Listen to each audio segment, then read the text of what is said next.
บายดีมาเจอกันกับคลิปนี้เนาะคลิปนี้เขาจะเป็นวิธีการเข้าเล่นเกมยิงปลานั่นเองเนาะวิธีเห็ดบวกเงินแบบปังนะเหมือนตัวอย่างตอนนี้เงินแอดมีอยู่20,000นะจ๊ะเยอะๆนะเติมเข้าไปแล้วเนี่ยเอามาเข้าห้องทำบิดกันเลยเนาะไม่ต้องรอโผเข้ามาเลยเกมยิงปลาของเขาบอกไว้เลยว่า VRC ลาวเนาะแตกไงแตกแท้แตกอีหลีอีหลอเนาะเขาลิงเกมแต่ละเกมเนาะเขาแนะนำให้ใจเย็นๆนะจ๊ะถ้าอยากปังนะเพราะว่าเขาก็จะมาเฮ็ดสุดเกมโกงน้ำกันเนาะเข้ามาแล้วหน้าตาก็จะเป็นประมาณนี้ผู้ใดมักลิงจอใหญ่กันขยายจอใหญ่เนาะขยายเพิ่มขึ้นวับเข้าเกมยิงป่านี่เป็นเข้ายูนาสล็อตเด้อผู้ใดมีรหัสเข้าไปเนาะก็จะฮู้เนาะเข้ายูนาสล็อตที่เข้ามาคลิกห้องทำอิฐเนาะอันนี้เป็นปืนเฮานะปืนเฮาแล้วก็มีล็อกเป้ามีปืนใหญ่ปืนซองหัวแล้วก็ปืนฟ้าผ่าบอกแอดปืนฟ้าผ่าเนาะ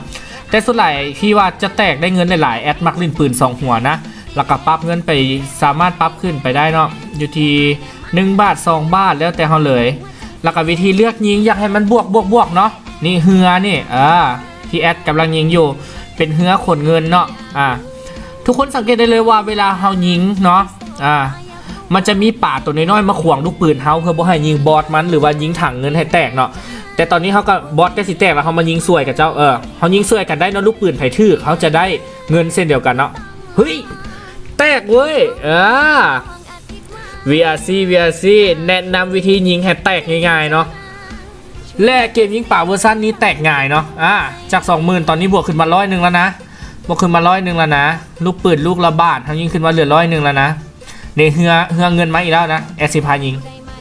เห็นปะมันจะมี13 11 5เนาะหนัก1ทึกมันจะขึ้นจากบาทแล้วแต่เขาลิ้นเนาะ